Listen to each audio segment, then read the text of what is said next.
और उसके बाद फिर इंट्राक्रेनियल हेमरेज की बात कर रहे हैं। तो इंट्राक्रेनियल हेमरेज देखिए यहाँ पे क्या नहीं, ब्रेन के अंदर हेमरेज देखने को मिलेगा, ठीक है। तो ये क्या होगा, most commonly caused by systemic hypertension. तो इंट्रापेरेन्काइमल हेमरेज जो होता है ये मोस्ट कॉमनली सिस्टमिक हाइपरटेंशन की वजह से हमको देखने को मिलता है, मोस्ट कॉमन की बात की जा रही है। उसके अलावा भी कुछ कॉज हैं वो यहाँ पे बताए गए, ठीक। तो देखिए उसके अलावा पहला कॉज क्या है, एमाइलॉइड एंजियोपैथी। एमाइलॉइड एंजियोपैथी के अलावा आर्टेरियो वीनस मालफॉर्मेशन, वेस्कुलाइटिस, नियोप्लाज्म, ये सारे इसके कॉज हैं, ठीक है, इंट्रापेरेन्काइमल हेमरेज के। और इंट्रापेरेन्काइमल हेमरेज यहाँ पे देखिए, हम देखें, ये देखिए ये है, ठीक है, हाइपरडेंस ये भी है। लेकिन इंट्रापेरेन्काइमल हेमरेज में एक चीज़ हम एक्स्ट्रा क्या बता दें कि जब ये हाइपरडेंस होता है ना, तो किनारे यहाँ पे देखिए ये टिश्यू जो है यहाँ पे क्लॉट का फॉर्मेशन हो गया। लेकिन क्लॉट के किनारे किनारे जो ब्रेन के हेल्दी टिश्यू होते हैं ना, यहाँ पे ये जो होता है एडिमा हो जाता है। तो एडिमा होने की वजह से यहाँ पे फ्लूइड भर जाता है, और फ्लूइड क्या होता है, हाइपोडेंस होता है। इस वजह से ये देखिए ब्लैक अपीयर होता है, ठीक है।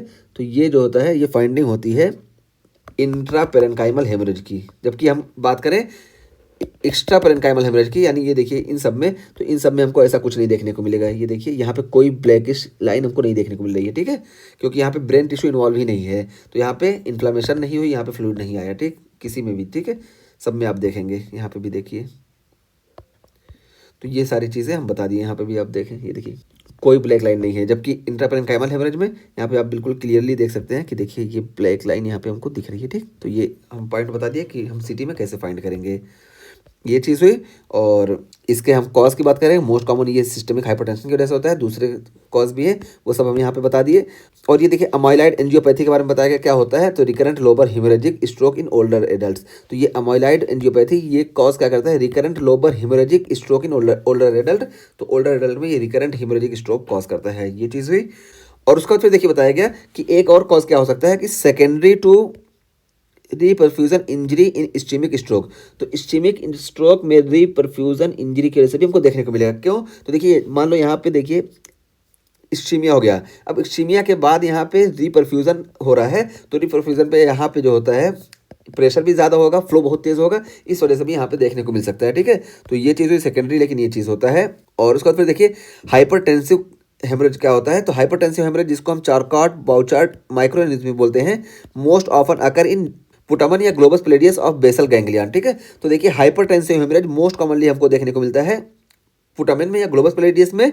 और ग्लोबस पैलेडियस में देखिए लेंटिकुलो स्ट्रेट वेसल यहाँ पे ये लीक करती हैं। ये देखिए ये देखिए यहाँ पे लेंटिकुलो स्ट्रेटिव वेसल्स लीक की, इस वजह से यहाँ पे हमको देखने को मिला, ठीक है। ये देखिए ये वेसल है, ये लीक की, इस वजह से यहाँ पे हमको देखने को मिला। तो यही चीज़ यहाँ बताया गया कि हाइपरटेंसिव हेमरेज मोस्ट ऑफन अकर इन पुटामिन या ग्लोबस पैलेडियस ऑफ बेसल गैंग्लियन, और बेसल गैंग्लियन में मोस्ट कॉमनली देखने को मिलता है। और यहाँ पे एक एक्स्ट्रा पॉइंट हम बताएं, जब हम यहाँ पे बात कर रहे हैं बेसल गैंग्लियन की, तो बता रहे हैं बेसल गैंग्लियन में अगर कभी भी हेमोरेज या हिमेटोमा कुछ भी हो रहा है, ठीक है, तो ये हमेशा हमेशा जो होगा ये हाइपरटेंसिव ब्लीडिंग ही होगी। तो ये एक्स्ट्रा पॉइंट हम बताएं। और यही यहाँ पे भी देखने को मिल रहा है कि हाइपरटेंसिव हेमरेज देखने को मिलता है हमको किसमें, मोस्ट कॉमनली पुटामिन और ग्लोबस पैलेडियस में बेसल गैंग्लियन के, और followed by internal capsule. Internal capsule में भी देखने को मिलता है, थैलेमस में, पोन्स में और सेरिबेलम में, ये सारी जगह देखने को मिलता है। लेकिन मोस्ट कॉमनली हमको बेसल गैंग्लियन में देखने को मिलता है, ठीक है।